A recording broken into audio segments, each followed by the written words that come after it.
Sesta corsa, femmine di 4 anni, vincitrici da 8 a 25 mila euro nella carriera. Favori in chiusura equamente divisi tra Flashdance Trio e Flora CR, numero 1 e 5 dello schieramento. All'1 Flashdance Trio, 2 Fiordalisa Blu, 3 Fiore Cla, 4 Favilla Jet, 5 Flora CR, 6 Fortana Sì, 7 Fly to Check, 8 Freedom by Tony, 9 Florida Lake.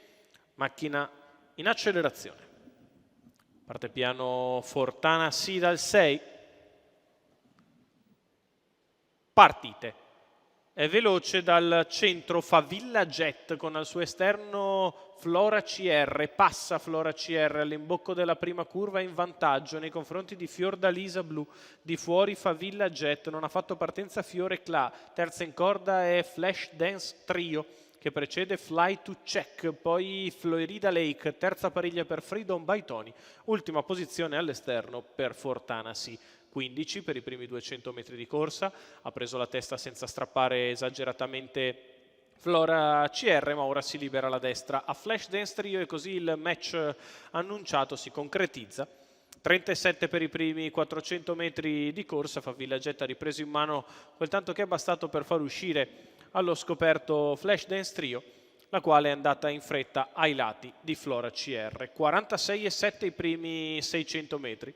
Flora CR in vantaggio, di fuori Flashdance Trio in corda Fiordalisa Blu, poi Fly to Check, quindi Favilla Jet, Fiore Cla, prova a muovere dalle retrovie Freedom by Tony che inizia la sua risalita in terza ruota. 1 minuto e 5 decimi per i primi 800 metri con Flashdance Trio che mette pressione a Flora CR che sbaglia.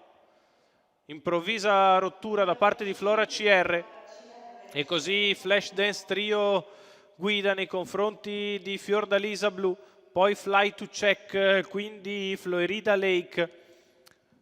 Accelera la battistrada che prova la fuga ora a 400 dal palo, 14,7 la retta di là, 1,29,9 3 quarti di miglio, Flashdance Trio in vantaggio, 3 lunghezze avanti ai rivali, si libera dalla corda Fly to Check che sprinta forte e prova ad andare a recuperare su Flashdance Trio che intanto però ha guadagnato una decina di metri di vantaggio. La retta d'arrivo per Flashdance Trio che è in vantaggio, prova a recuperare Fly to Check. Flashdance Trio sempre in netta evidenza su Fly to Check che ci prova nel finale. Flashdance Trio si difende e vince su Fly to Check. Al terzo Fortana Sì, 1,76 in numeri, 1,13,9 con 28,9 a chiudere. Flashdance Trio e Antonio Di Nardo a segno per il training di Fausto Barelli, i colori del signor Vito Claudio De Paola, percorso esterno per la figlia di Nada Sheba che sulla rottura di Flora CR si fila a condurre e poi si difende dal finale produttivo di Fly to Check che corre molto bene, dalla coda arriva terza Fortana Sì.